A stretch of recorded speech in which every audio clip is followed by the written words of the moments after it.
अस्सलाम वालेकुम गाइस, कैसे हैं आप सब लोग। उम्मीद करती हूँ कि खैरियत से होंगे। आज बड़ी बातें थी जो दिल में थी, मैंने कहा चलें आपसे भी शेयर करते हैं इंशाअल्लाह ताला। ज़िलहज का चाँद माशाल्लाह परसों नज़र आया। बड़ी सबके लिए दुआएं की, अपने मुसलमान बहन भाइयों के लिए, फ़लस्तीनियों के लिए। अल्लाह हम सब पे अपना करम करे, रहमत करे और सबको अपनी रहमत के बारिश में अल्लाह ताला जगह दे। जो इस दुनिया से जा चुके हैं उनको, और जो ज़िंदा हैं हमको हदायत की तरफ गामज़न करें इंशाअल्लाह ताला। और आप सब लोग सुनाइए कैसे हैं, खैरियत से हैं। तो बड़ी बातें होती हैं कि हम लोग कहते हैं जी ख़ानदानों में लड़ाइयाँ हो गई, झगड़े हो गए, हम लोग आपस में एक दूसरे से मिलते नहीं हैं। तो एक दूसरे के साथ सिला रहमी करनी चाहिए। ज़रूरी नहीं है कि हम एक दूसरे की बुराइयों में ही लगे रहें। अल्लाह ताला ने मौका दिया है माशाल्लाह, अल्लाह ताला ही बेहतर जानते हैं कि नसीब होती है बाद में ईद या ये दिन। अल्लाह का एहसान है, शुक्र है अल्लाह ताला का। और ये 10 दिन ऐसे होते हैं कि जो हम मांगते हैं अल्लाह ताला हमें देते हैं।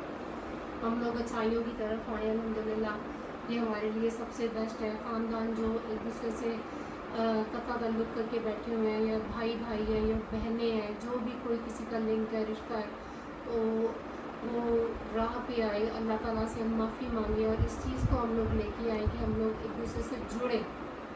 अल्लाह ताला ने हमें यही हमसे पहला सवाल यही करना है कि हम लोगों ने, अल्लाह ताला ने हुकूकुल बाद का पूछना है, अल्लाह ताला ने हुकूकुल अल्लाह का नहीं पूछना। इसी हवाले से मेरे दिल में कुछ बातें थी जो मैंने कहा मैं अपने व्यूज़ के साथ करूँ, अपने गाइस के साथ शेयर करूँ, जो कि वक्तन फ़क्तन मैं अपने बच्चों के साथ भी करती रहती हूँ कि हाँ सबको अपना दोस्त बनाओ, सबसे सिला रहमी किया करो, ख़ास तौर पे अपने ख़ानदान में अपने बहन भाइयों से मिले जुले।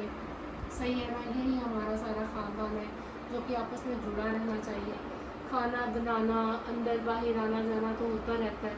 चलो इस तरह की बातें भी बहुत अच्छी होती हैं कि एक दूसरे से करें और अपना दिल हल्का करें। और ये मोटिवेशंस हैं जो हम लोग देते हैं, तो अल्लाह करे इस पर हम लोग खुद ही अमल करने लग जाएं तो हम लोग की अपनी ही ज़िंदगी है जो जन्नत बन जाए हमारी अपनी ज़िंदगी में।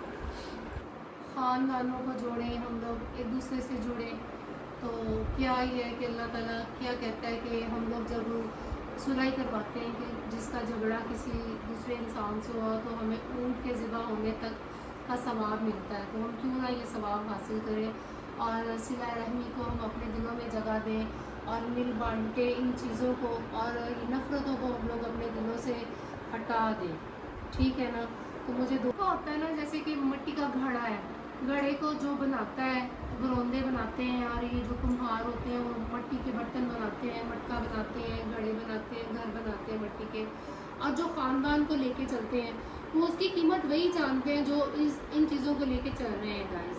तो अगर दो अफराद आपस में झगड़ रहे हैं, लड़ रहे हैं, वो ख़ानदान वो फैमिली, हम लड़ झगड़ के भी एक हो जाए ना, तो ये बहुत बड़ी बात है। ना कि हम उस फैमिली से, अपनी फैमिली से हम लोग अलहदा हो जाएं या आउट हो जाएं। कभी भी ना इस तरह से करें, क्योंकि इससे इंसान की कदर और कीमत नहीं रहती। कभी भी हम लोग इस तरह से किसी से लड़ लें, झगड़ लें अपनी फैमिलियों से, तो हम लोग को वो कदर कीमत, कहीं पे कदर कीमत हमारी कोई जान ही नहीं सकता इस तरह से ना। क्योंकि जब जो दरख्त है उसके साथ से जो पत्ते होते हैं वो अलहदा हो जाए, आया कि वो दरख्त की कोई कीमत रहेगी, कोई उसकी असली हालत रहेगी? वो एक खाली दरख्त लगेगा बग़ैर पत्तों वाला। तो इसी तरह जब इंसान अपने घर से अलहदा हो जाता है या चला जाता है या लड़ झगड़ जाता है, तो इसी तरह वो खाली दरख्त बन जाता है, उसके ऊपर पत्ते नहीं आते। फिर हमें जो हमने बोया होता है हमको वही काटना पड़ता है आगे जाके।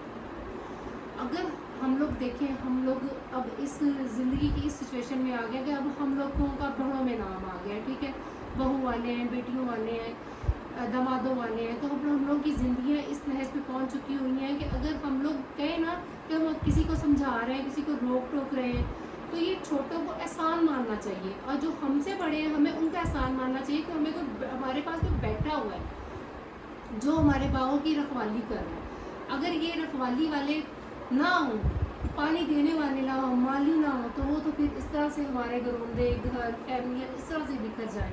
तो यार हम लोगों को एक दूसरे की कदर करनी चाहिए। ठीक है ना, हम कदर करेंगे तो हम साथ हम एक छोटी सी मिसाल आप लोगों को झाड़ू की देती हूँ। झाड़ू है, वो इकट्ठा बंधा होता है। जब इकट्ठा बंधा होता है तो हम उसको पोछा लगा रहे हैं, उसके साथ झाड़ू लगा रहे हैं, अपनी ज़मीन को, अपने फर्श को ऊपर से नीचे से अपने घर को चिपका रहे हैं। मीन्स कि वो बंधा हुआ है, वो इकट्ठा है। जब हम उसको खोल देते हैं, उसकी डोरी को, झाड़ू की डोरी को खोल देंगे तो तिनका तिनका है। एक झाड़ू का तिनका लेके हम अपने घर की सफाई कर सकते हैं? कभी भी नहीं कर सकते हम लोग सफाई। तो मेरा आज का यही था कि हम लोग एक दूसरे के साथ मिल बांट के अपनी खुशियाँ बांटें, ठीक है ना। ईद है, माशाल्लाह से ईद मनाएं इस तरह से कि किसी को फील ना, किसी में है जज्बे सारों में होते हैं, हम कुर्बानी करें। और कई लोग ऐसे हैं जो अफोर्डेबल नहीं है, उनके लिए भी अल्लाह ताला ने सुन्नती तरीके से बताया हुआ है कि अपने बाल ना साफ़ करें, अपने नेल्स तब तक 10वीं से लेके ज़िलहज तक, 10वीं ज़िलहज तक हम लोग ये चीज़ें ना काटें, अपने नेल्स ना काटें, अपनी दाढ़ी बढ़ाएं और बाल ना कटवाएं। तो सुन्नती तरीके से हम लोग रहें। तो ये हमारी माशाल्लाह कुर्बानी जैसी है कि हम लोगों ने अब दिन करीब है, सारे माशाल्लाह से जानवर ले रहे हैं, एक दूसरे से खुशियाँ बांटो। ये नहीं है कि सिर्फ रिश्तेदारों से या बहन भाइयों से भी आपने बांटनी है। आपका कोई हमसाया है जिसने कुर्बानी ही नहीं की, उसको ये फील करवाओ कि उसने भी की है, उसके साथ ऐसे करके जुड़ जाओ। हमारा जुड़ना ही अल्लाह करे हमारे अल्लाह को पसंद आ जाए। मेरा बस यही मोटिवेशन है इंशाअल्लाह ताला। अपनी फैमिलियों को अपने साथ रखो। इसके साथ ही नादिया लाइफस्टाइल से नादिया को इजाज़त दूँ कि अल्लाह हाफ़िज़।